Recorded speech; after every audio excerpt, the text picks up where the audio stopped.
Yo, what up, y'all? It's your boy Rob coming back at you once again with another live stream. So before we get started, you already know what to do. If you're not subscribed to the channel, make sure you hit the bell icon twice. Smash the like button, share this video out to all of your followers, and let's get it cracking. All right. So shouts out to everybody that comes into the room. As you guys come in the room, you guys know the deal. Make sure that you smash the like button. Also, make sure that you share the video out.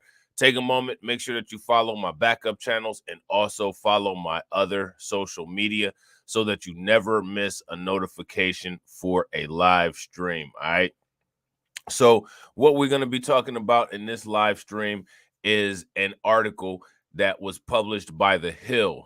And this article says that in November, there are some black political candidates that allegedly will possibly make history. All right. So now you got to ask yourself the question, what kind of history are we talking about? And why is it that these political candidates would make history? Because I'm going to tell you something. I'm going to be 100% honest. The only kind of history that I'm interested in any political candidates making is the history of actually getting some objectives accomplished, actually getting something done. All right. So if you're not making that kind of history, then I'm not really, you know, concerned about what kind of history it is that the media is saying that you might make. You need to make some functional history. You need to make some actual history. You need to make some groundway and some groundwork and some accomplishment history as far as getting objectives accomplished, not being the first black person doing this or doing that. So let's check this out. And shouts out to everybody that's in the room. As you guys come in here, please make sure that you guys smash that like button. Also, make sure that you guys hit the bell icon if you're not subscribed. All right.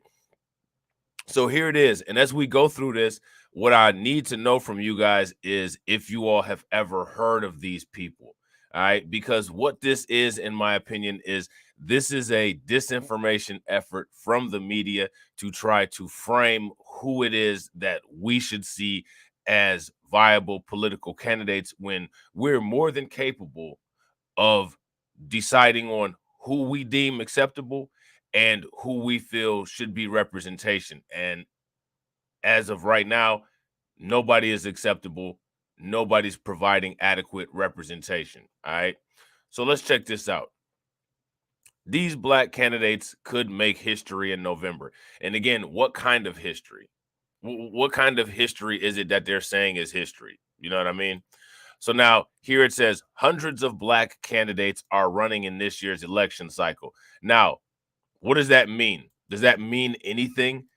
It doesn't even mean anything that we have a congressional black caucus because the congressional black caucus does not do anything to represent black interests. So just because somebody is a black candidate, it means nothing.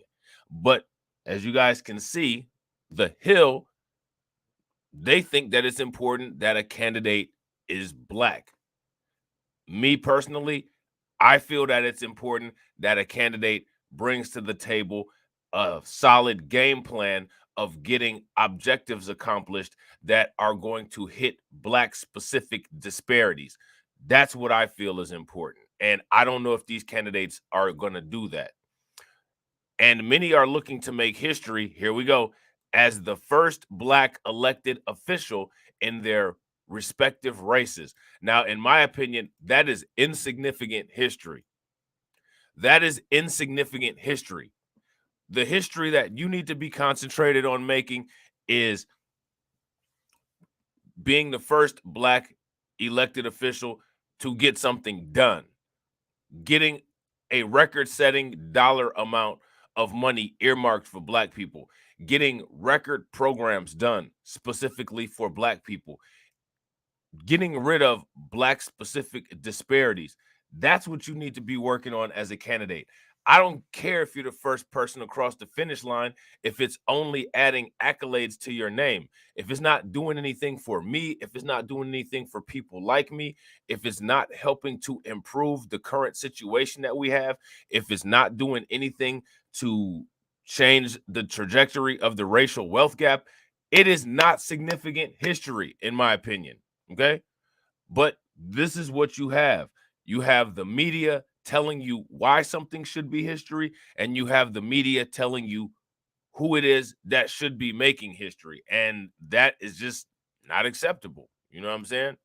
So now here it says, I've never seen a crop of more talented, hardworking, and viable Black candidates than I have in this election cycle, said Tulupe Kevin Olanois, the political director of the Collective PAC organization, working to build Black political power. Now, this is interesting, all right, because I've never heard of this, the Collective PAC. All right. I always say, yo, we need to have some super PACs. I've never heard of this one. So if there's anybody that has any information about this one, I'm going to be doing some research and see if I see anything about them. That would be good. I don't know exactly what the mission statement and vision statement of this political PAC is, but I'll definitely be keeping track to try to find out. So now here it says, I think the tide really shifted after George Floyd was murdered. Oh, Lord. So you already know what this is. In my opinion, anytime somebody is a political candidate and they start talking about George Floyd, this is a Democrat operation. Just a flat out Democrat operation, and you know what that comes with. This is a big fat nothing burger. You know what I'm saying? This is a big fat nothing burger. A lot of Black folks around the country have been looking to find folks who they could support, who they could get behind to run for office, and started looking in the mirror and seeing what President Obama always said, which is, we are the change we have been waiting for. Very problematic.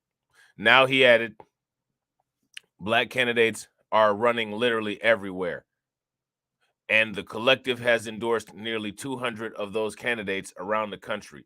Now, here's my question. What is their objective? What is it that they plan on doing? What is their game plan?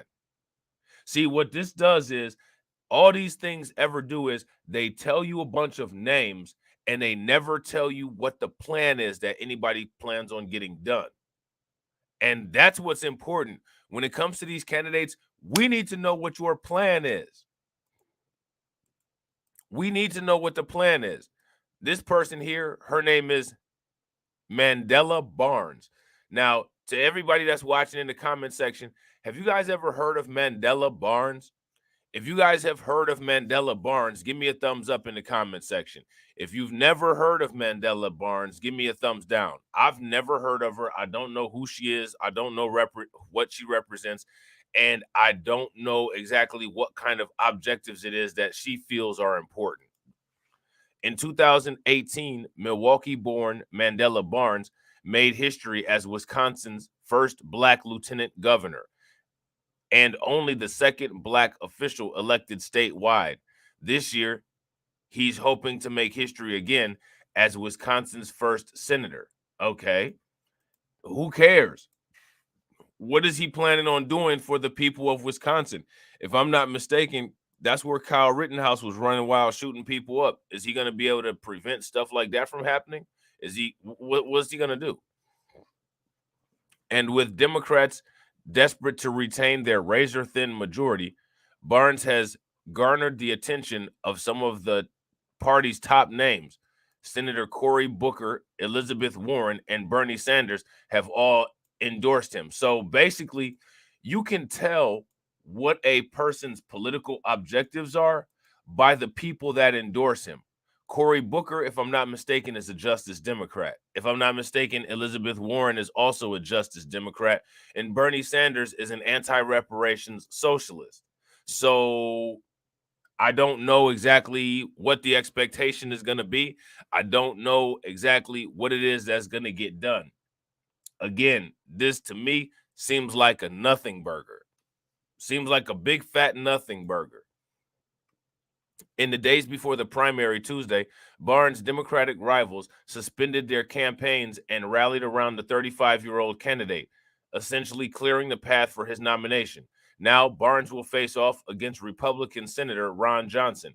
Johnson, a two-term incumbent, faced little opposition in the Republican primary and was backed by former President Trump, Before Tuesday's primary, Johnson criticized Barnes as a progressive puppet out to fundamentally change America with policies too liberal for the Badger State. Now, again, what are those policies? What policies does this guy have that are too liberal? Because more than likely, this Republican is probably correct in his critique. This Republican is probably spot on in his critique, because if he's a Justice Democrat, if he is a progressive, if he's being backed by a socialist like Bernie Sanders, more than likely the political objectives are not really anything that are going to be specific to addressing Black disparities. One of which that we know is the 2053 racial wealth gap median being 0. That is something that's important. Okay. So now here it says, but a June poll by Marquette Law School showed Barnes leading Johnson 46% to 44%, indicating this race is set to be one of the most closely watched this year. So now they didn't mention any policies of Mandela Barnes. We're just supposed to care about him. We're just supposed to rally around him. We're supposed to circle around him and bow down and just raise our hands just because he's Black. People need to realize that the trick bag is expired.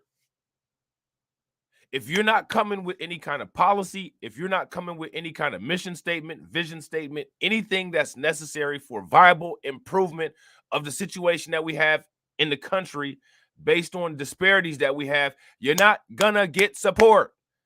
There's about 45% of idiots that still vote blue no matter who, but no one should be doing that anymore. No one should be doing it. And just because the media frames this nonsense as, quote, your history, don't accept it. Push back and say something.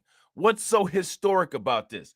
If we actually look at it as the first Black this, the first Black this, there's a first Black something every damn day. So that's not history. What's history is if some of the historic disparities caused by this country get improved by politicians that are actually goal driven and goal focused. Shout out to my man Honda 666. What up with it, bro? So now here's another person. This individual's name is Cherie Beasley. Like Barnes, Cherie Beasley has already made history in her state of North Carolina. How? What kind of history has Miss Beasley made? In 2019, she became the first Black woman to serve as Chief Justice of the North Carolina Supreme Court. Now she's looking to be the state's first Black female senator. So all we have are people looking to be the first Black, not people looking to be the first Black effective. That's what we need, is the first Black effective politicians, not the first Black politicians. There's plenty of first Black this and plenty of first Black that. How effective are they? What have they done? Those are the questions that people need to be asking.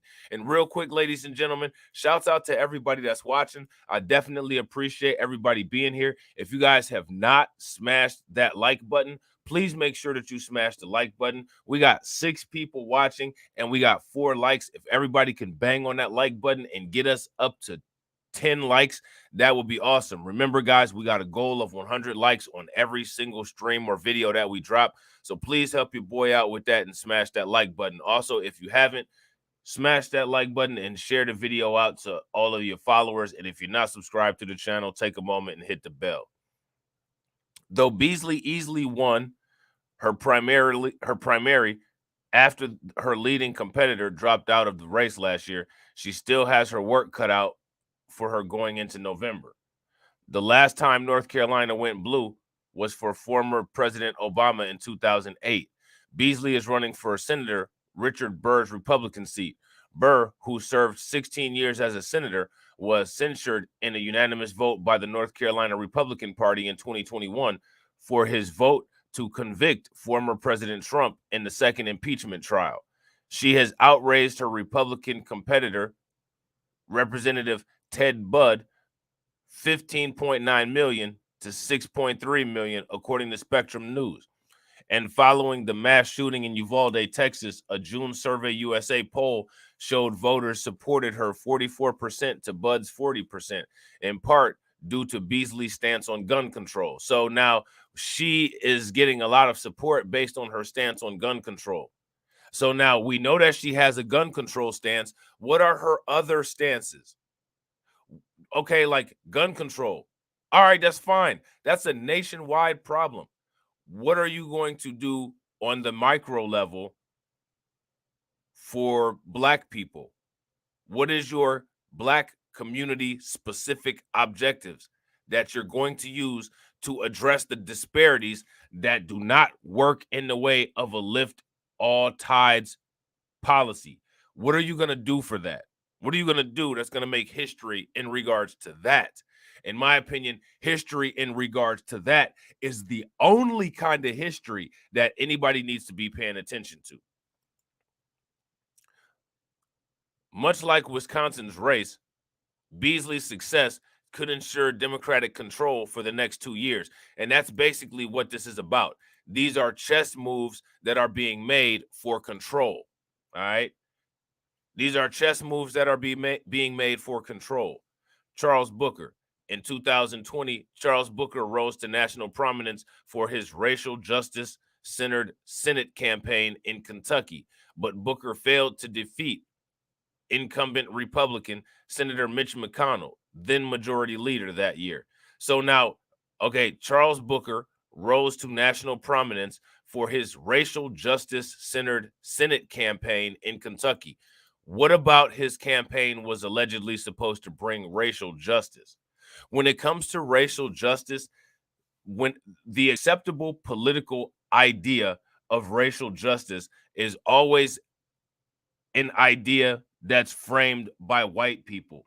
It's never an actual idea framed by Black people. Notice how when it comes to these politicians and their silly ideologies on racial justice, it never has anything to do with empowerment or reparations. It has to do with making a bunch of people feel good and making a bunch of people feel comfortable.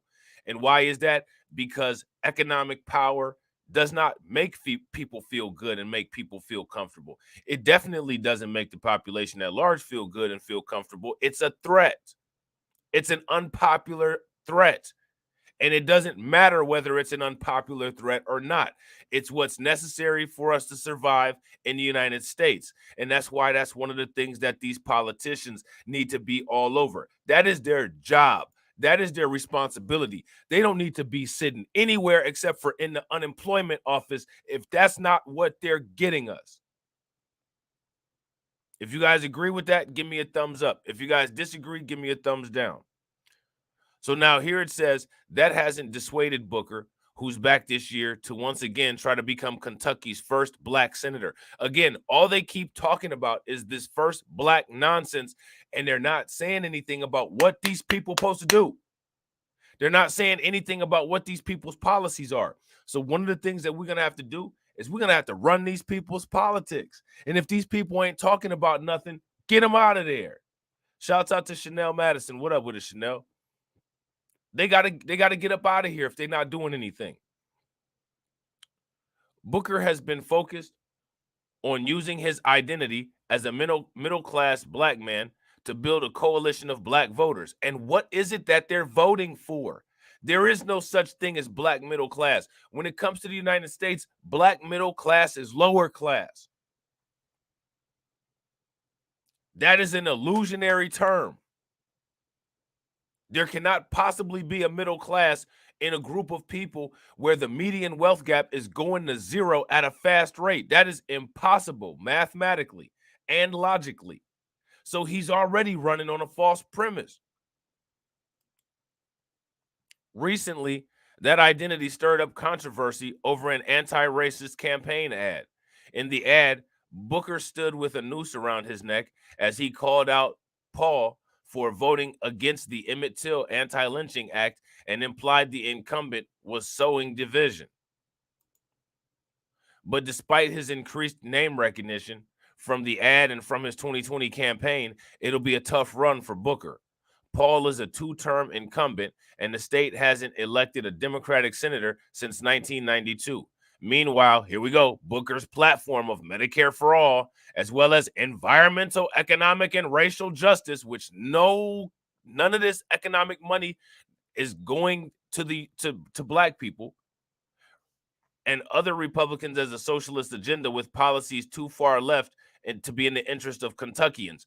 Now, how many people are subscribed to Blacklight Revelations 4? If you're not subscribed to Blacklight Revelations 4, make sure that you guys subscribe to Blacklight Revelations 4.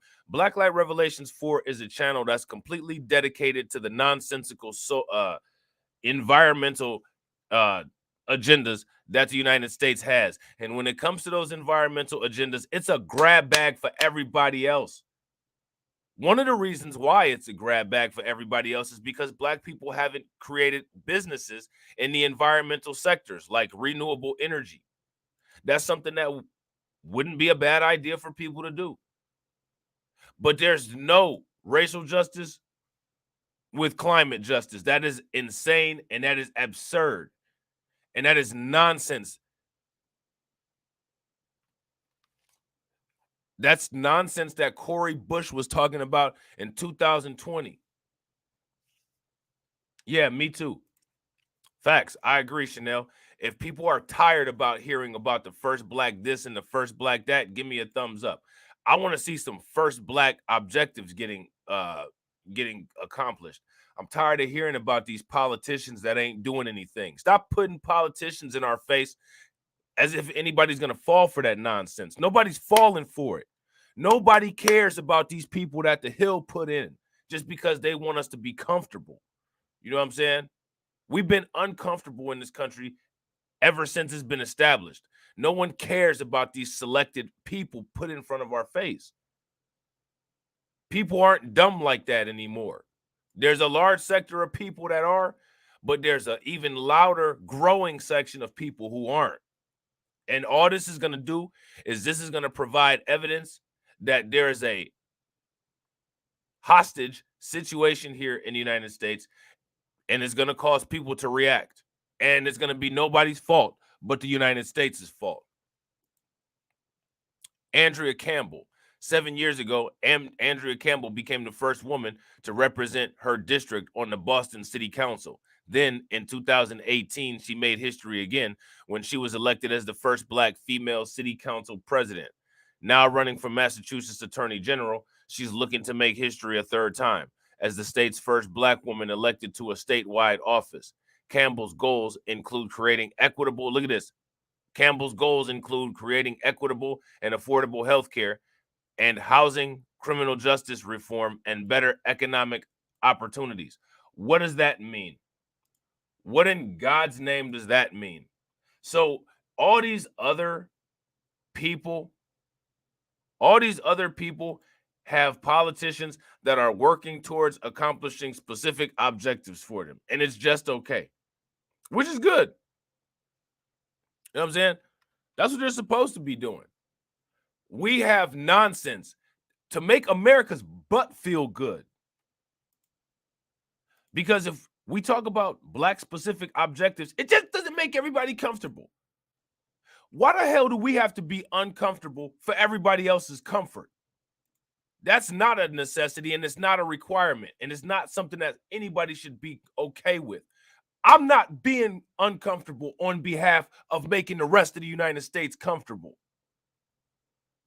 I'm tired of that as an expectation. And other people need to be tired about it. And we need to start being disgruntled and unruly about it, making that shit known. I don't care about your feelings. We're going to start working to improve black economics. We're going to start working to build black businesses. We're going to start working to take over the economy. We're going to start working to take over everything. And it doesn't matter how you feel about it.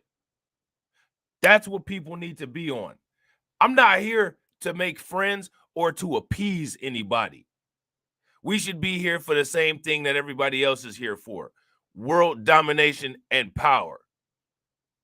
So now here it says her stance has won her the approval of Senator Ed Markey, who's a Democrat from Massachusetts, and Republican Ayanna Pressley, a Democrat in Massachusetts, among others. And who cares about these people? Who cares about them? Who cares about Ayanna Pressley? Who cares? She's another Justice Democrat that's not doing anything. Honda 666 says the first black minority leader in his city has caused the city to fall apart, like in many cities. Honda. And real quick, ladies and gentlemen, shouts out and thank you to all 11 people that are here watching. If everybody can take a moment and smash that like button, that would be awesome. Remember, guys, we got a goal of 100 likes. So please make sure that if you haven't shared the video out, make sure that you share the video out. Her stance has won her the approval of Senator Ed Markey and Representative Ayanna Pressley, among others. What has Ed Markey or Ayanna Pressley done in policy to improve people in Massachusetts' life significantly? What kind of policies have they supported nationally to improve anybody's life significantly? What disparities have they changed the trajectories of? Does anybody know? So now here it says she's teaming up with other potential first-time winners too. Last week, Campbell hit the streets with Massachusetts current Attorney General Maura Healey, who's campaigning to be the state's first female governor and the nation's first openly lesbian governor. Who cares? Who cares about any of this?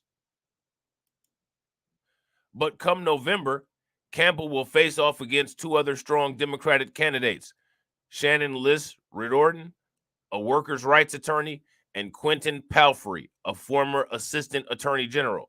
Palfrey also previously worked in former President Obama's Office of Science and Technology Policy and as the acting general counsel for the Department of Commerce for President Biden. So this Palfrey dude is nothing special either. He's worked for establishment Democrats. What are we going to get out of these people? Maybe some more efficient monkeypox policy. Is that going to help anybody in here? Probably not. We're going to get some more efficient monkeypox policy for Massachusetts. By the way, the place where monkeypox entered the United States at.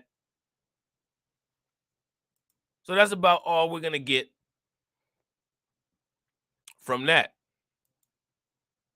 Shout out to my man RG Titan. What up with it, bro? Palfrey won the state Democratic Party's endorsement, according to the Boston Globe. So this person here, this person's name is Deidre Desir. Now, here's my question, guys. Have you guys heard of any of these people? If you guys have heard of any of these people, give me a thumbs up. If you guys have not heard of any of these people, give me a thumbs down, all right?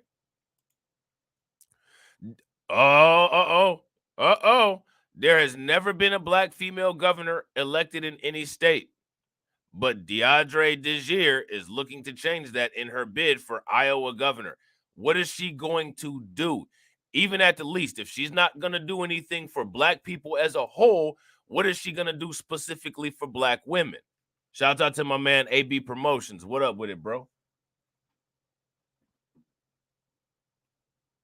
Shouts out to Carla Lockhart. What up with it, Carla?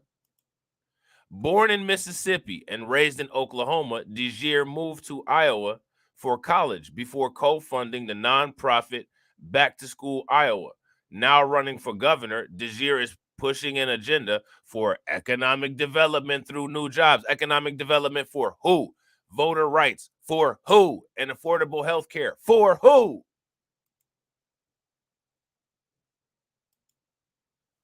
For who? You guys see the necessity? Do you guys see the dire situation that we're in? We cannot continue to afford to allow clowns to do anything, to represent, to be the voice. These people do not care. These people are sellouts, and they've sold themselves out. And they've sold you out, they've sold me out, and they've sold the future of people here in the United States out. Black people here in the United States. Us. The demographic that has a racial wealth gap that's going to zero. Using silly words and silly policies and doing nothing to address any kind of issues that we have, hiding behind the fact that they're the first black this and the first black that. Like I said, how about being the first black effective politicians? Because in my opinion, there are none. There haven't been any ever. When has there ever been an effective black politician? Name me one black politician that has significantly improved the trajectory of any worsening disparity with black people here in the United States. And why is it the expectation from the rest of the population at large that anybody else that has a disparity should be allowed to have it addressed, while we just let ours get worse to make everyone else feel good? I'm not going to sit here bleeding to make the rest of the world feel good. And nobody should. They've trained people to believe that that's okay. My wrist is cut, my artery, my jugular vein is spurting blood out, but as long as other people feel okay, I guess it's okay to just bleed all over the place. No! That's incorrect thought process. Like Dr. Claude Anderson said, that's inappropriate behavior. And only people like us, only us can stop this. This kind of shit right here needs pillow therapy. And I'm not talking about slow talk. I'm talking about over the face.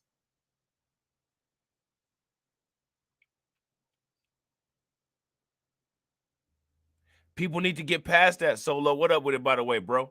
People need to get past it. And if people can't get past it, then that group of people that can't get past it needs to continue to suffer, while people like us continue to be aware of things and continue to start working towards the goals that we need. It's just like Noah. Everybody ain't going to survive, and it is what it is. So now here it says, but she'll have to unseat Republican incumbent Governor Kim Reynolds to accomplish these goals, and it's sure to be an uphill battle. Republicans have been in the governor's mansion since 2011. Reynolds' 2017 election led her to become the state's first female governor. She ran unopposed in this year's primary. In mid-July, a poll by the Des Moines Register found Reynolds leads DeGier by 17 percentage points, and that's on top of the financial advantage Reynolds holds over DeGier. The Iowa Torch in July reported Reynolds raised $633,024.33 since the primary, filling her coffers with $5.2 million. DeGier only raised $255,746 during the same period. She only has $503,314.54 in the bank. Jennifer Ruth Green. Has anybody heard of Jennifer Ruth Green? If anybody's heard of Jennifer Ruth Green, give me a thumbs up in the comment section. If you guys have not heard of Jennifer Ruth Green, give me a thumbs down. I've never heard of this woman. I've never heard of her. And more than likely, if we've never heard of her, there's a reason we've never heard of her. It's because she's a nobody. You usually don't hear about anybody that's a nobody. Along with black Democrats, black Republicans are looking to make history this year too. What kind of history is it that black Republicans can make? The first black people voting to reestablish slavery? We know what kind of history Jesse Lee Peterson made. He's the first black person that's trying to institute White History Month. My question is, what kind of history is it that black coons can make? Are they going to rebuild Uncle Tom's Cabin or what? Is that what they're going to do with their part of the infrastructure money? They're going to renovate some plantations? What are these black Confederates going to do? So now here it says in Indiana, Jennifer Ruth Green is looking to bring the skills learned in the Air Force to the U.S. House of Representatives. I mean, hopefully she doesn't fly a plane through the building. That's already happened with the Pentagon. If she elected in November, she would be the only black female Republican in the House. So what? What is she going to do? What is her plan? Now, there's a lot of black people that down talk other black people on social media simply because they have a mic in a StreamYards account. Oh, black people never go to Republicans. What is it that Republicans are going to do that's any different than Democrats? What are they going to do? What is this woman's party platform?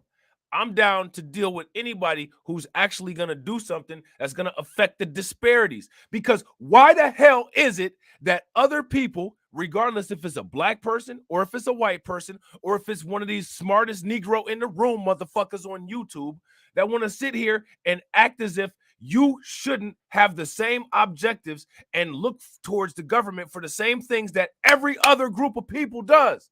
The government literally is supposed to deal with disparities. If you're looking for the government to take care of community-specific disparities, that's not a handout.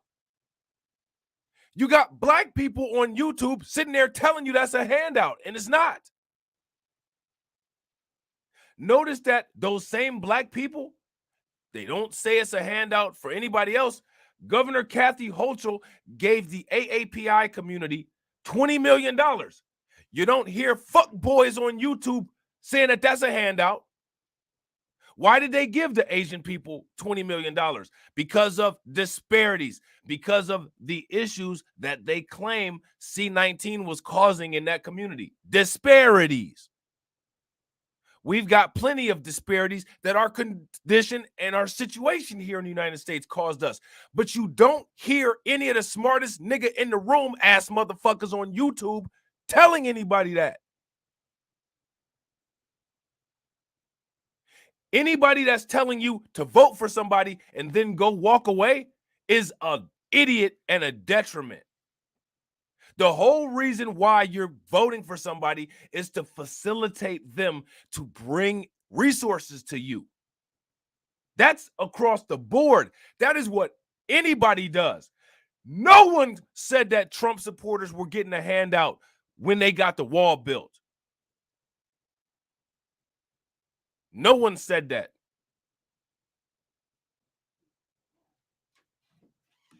No one said that. But if you simply ask for something to deal with the racial wealth gap, that's an issue. The people who should be the most appalled are the black people that are online sitting here spewing this nonsense, that have lived in the United States their entire lives and act like they don't know how the political system works. Just to have talking points for YouTube to make them look like they should be some kind of leadership, some kind of position of importance.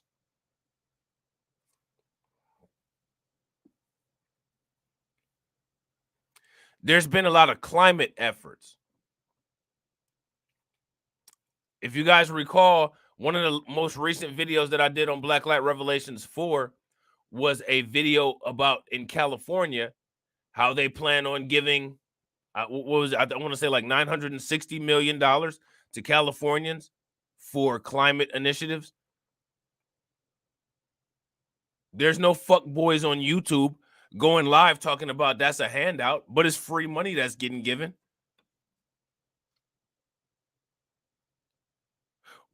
Pay very close attention to the people on YouTube who make critiques without solutions. If you don't have a solution, then shut the fuck up with your critique because it's invalid. Everything is in a fucking handout. Shout out to Robin. I'm going to show you guys something. I had a stream planned and I might mess around and be late on it, or I might have to reschedule it. But I want to show you guys something. If I can find it. Let me see. Give me a second here.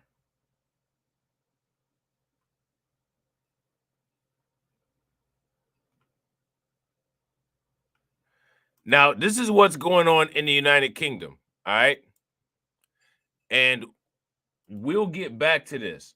All right. Because this is going to be a stream on Blacklight Revelations 4. All right. But I want to stress this because this is important. And this is why it's so important that people know how politics works, because that's how you get resources.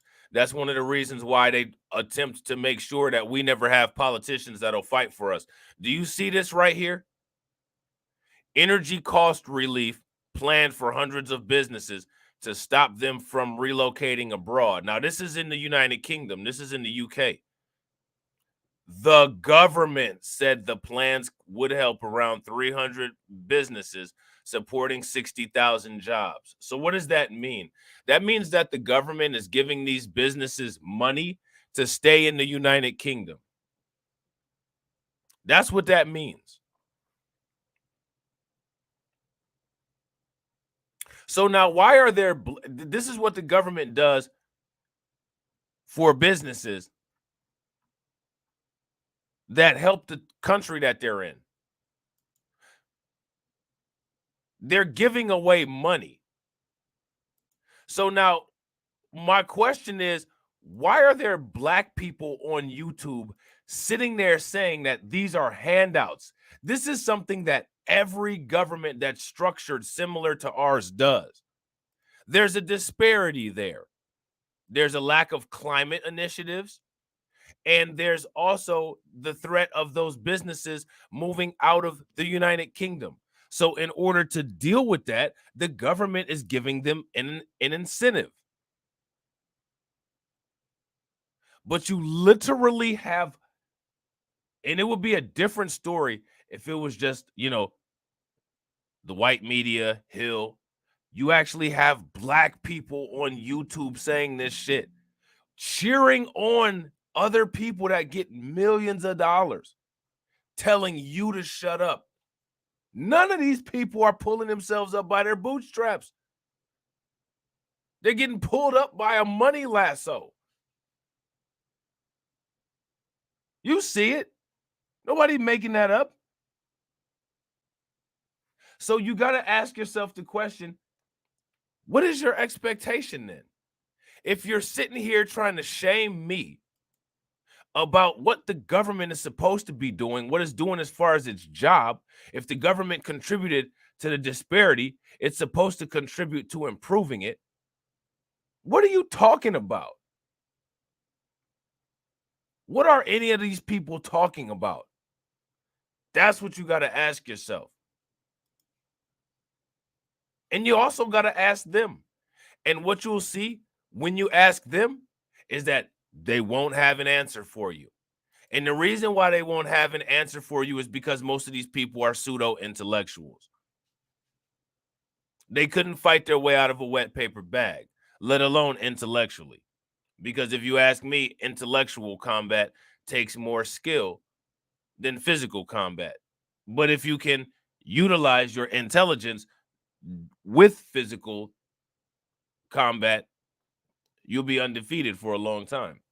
Real quick, ladies and gentlemen, we got 19 live viewers. Shout out and thank you, all 19 people that are watching. If everybody can take a moment and smash that like button and get us to 33 likes, that would be awesome. Please make sure you guys smash that like button. Also, if you guys have not shared the video out, take a moment and do that. Help your boy out. All right. Also, if you're not subscribed to the channel, go ahead and hit that bell. Look at this. Touting a platform of America first, foreign policy, a free market economy, and pro-life legislation, Green has won the endorsement of former CIA Director Mike Pompeo and potential 2024 presidential contender Nikki Haley. All right. So basically, all you got to do when it comes to being a black Republican is just never mention the word black to make white people feel good and you in there. Seems like Byron Allen should be a Republican, doesn't it? Seems like that idiot Byron Allen should be a Republican. Green won the Indiana GOP primary with more than 45% of the vote. Now she'll face off against moderate Democrat incumbent Frank Mervin, first-time representative. But Indiana's first congressional district, which encompasses most of Indiana's side of the Chicago metropolitan area, has remained blue for decades. And we all know Chicago is problematic. So now you guys have to pay very close attention. Shouts out to Maine. What up with it, Maine? You guys have to pay very close attention. I want to ask you guys the question. Do you all think that Republicans are aware of the disdain that many black people have and the disappointment that many black people have with the Democratic Party? If you guys think that they're aware of that, give me a thumbs up. If you guys don't think that they're aware of that, give me a thumbs down. And the reason why I asked that is because I want to ask you guys the question. Do you think there's going to be a lot of Republican guilting campaigns? A lot of Republican guilting campaigns that play on the emotions of disappointed black people who have been legacy Democrat voters? Be very aware of that, because in my opinion, if you ask me, that's going to happen. Okay? If you ask me, more than likely, that's going to happen. So that's something that people should be aware of, in my opinion. What do you guys think? And Mervin beat his Republican competitors in 2020 with more than 56% of the vote.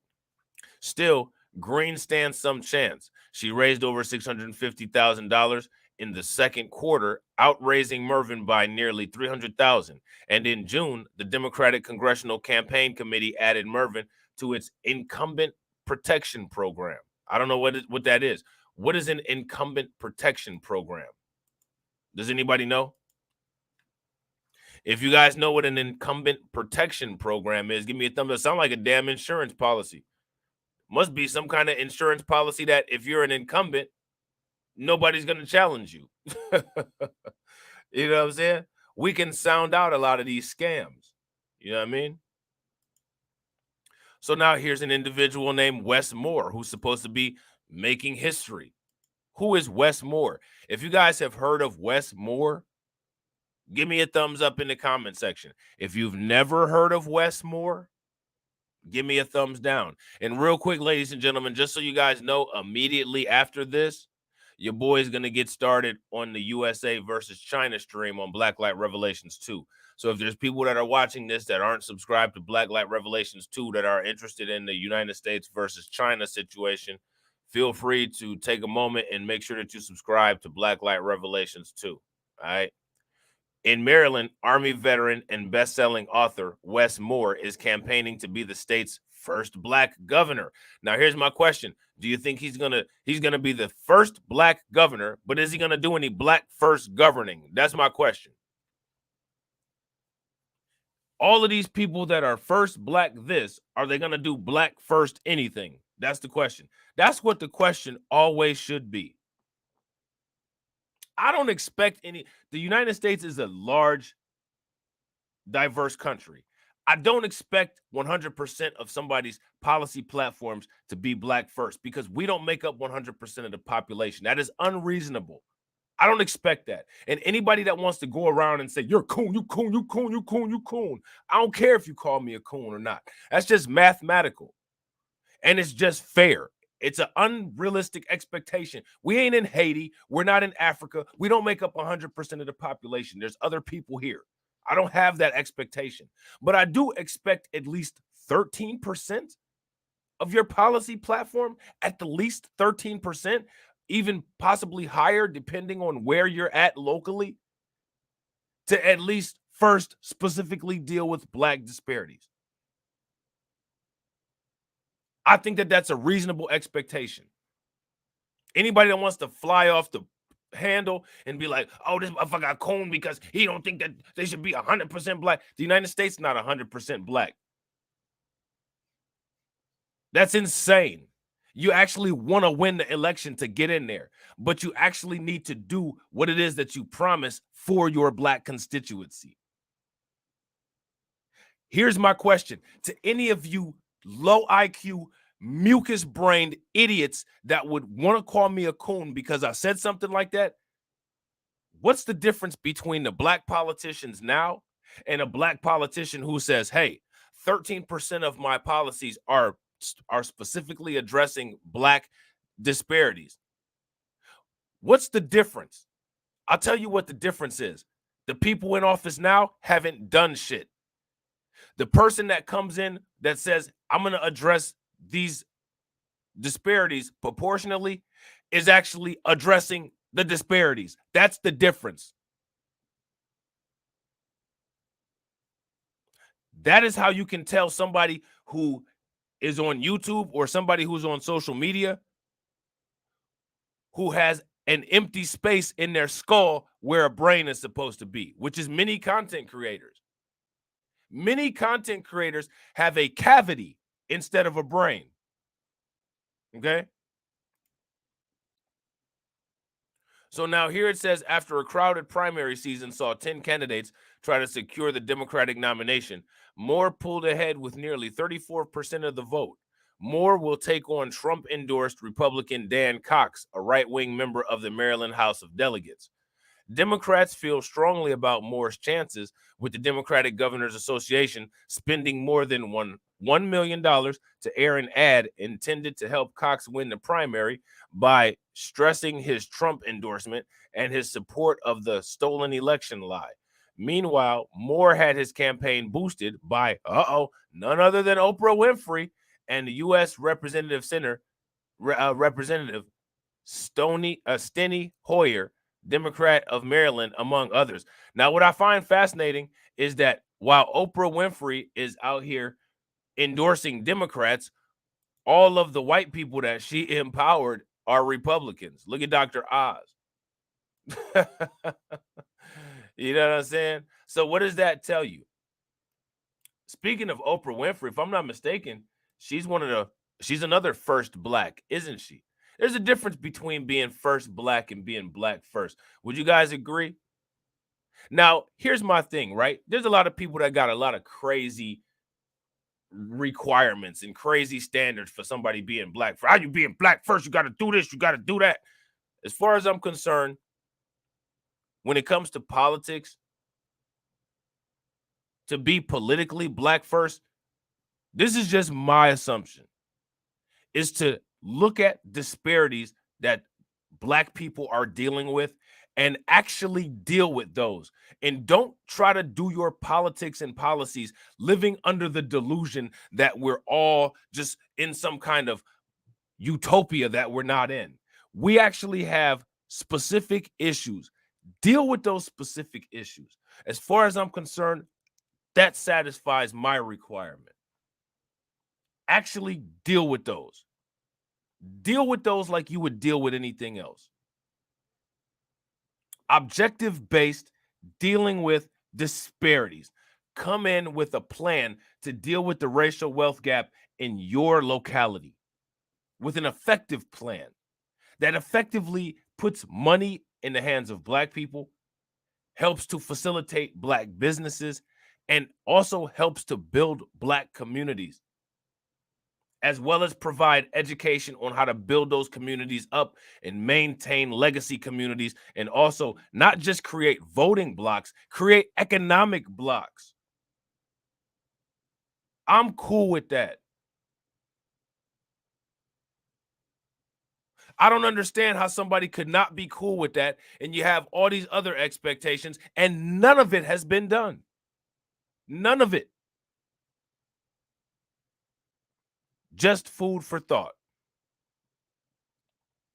It's just food for thought. So, with that being said, ladies and gentlemen, thank you to each and every one of you guys that came through to check out this stream. Got another one coming up on Blacklight Revelations 2. So make sure, if you guys are not subscribed over there, you go over there, subscribe, hit that bell icon on the premiere window, and I will catch you all over there momentarily. And if you guys haven't smashed the like button or shared this video out, please make sure that you do. If you guys find out about any of these people, make sure you drop some info about them in the comment section, and I will catch you all on the next one. All right? Peace.